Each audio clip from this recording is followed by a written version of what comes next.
அனைவருக்கும் வணக்கம். இன்றைய பதிவில் இந்திய கம்யூனிஸ்ட் மற்றும் மார்க்சிஸ்ட் கம்யூனிஸ்ட் தலைவர்கள் முதல்வர் அவர்களை முதன்முறையாக சந்தித்து பல்வேறு கோரிக்கைகளை, அதாவது தொழிலாளர்களின் கோரிக்கையை முன்வைத்து உள்ளனர். அதில் முதன்மையாக தற்பொழுது ஆளும் ஒன்றிய அரசு தொழிலாளர்களுக்கென்று ஒரு வழிமுறையை வைத்துள்ளது. அது தொழிலாளர்களின் நலனுக்கு எதிரானது.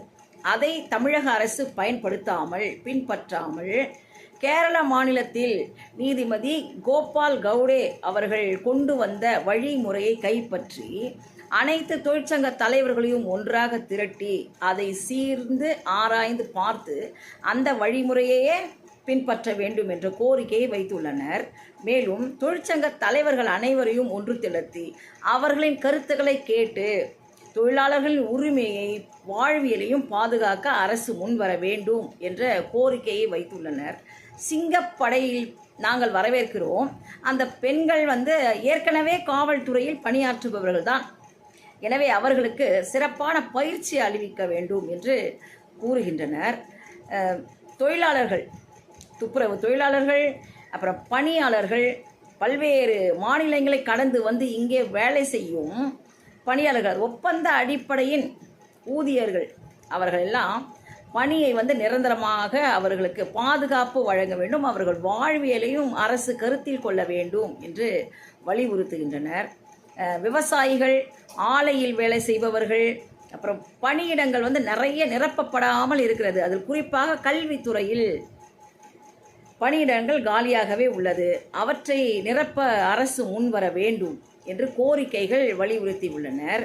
மேலும் அவர்கள் கூறும்பொழுது, முன் எப்பொழுதும் காவிரி பிரச்சனையில் இரு கருத்துக்கள் தமிழகத்தில் கிடையாது. ஆனால் இப்பொழுது இரு கருத்துக்கள் தமிழகத்தில் நிலவி வருகிறது. அது தமிழகத்துக்கு நல்லதுக்கு அல்ல.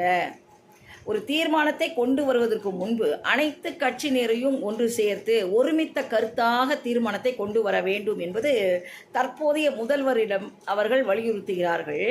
அவர் என்ன சொன்னாராம் அந்த முதல்வர், உங்களுடைய கோரிக்கையை எந்த நேரத்திலும் என்னிடம் கொண்டு வரலாம் என்று அவர் உறுதியளித்துள்ளார் என்று மிகவும் மகிழ்ச்சியாக கூறுகிறார்கள்.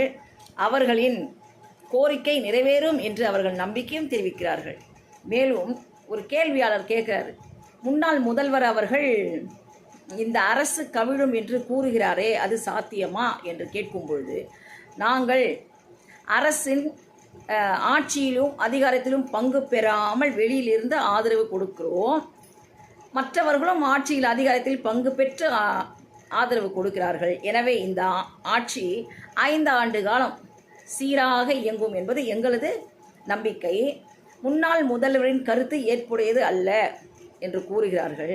இதைப்போல தொழிலாளர்களின் நலன் மற்றும் சாமானிய மக்களின் வாழ்வியலையும் பாதுகாப்பையும் குறித்து கேள்வி கேட்கிறார்கள், கோரிக்கை வைக்கிறார்கள். ஆனால் அவர்கள் ஆட்சியிலும் அதிகாரத்திலும் பங்கு பெறவில்லை.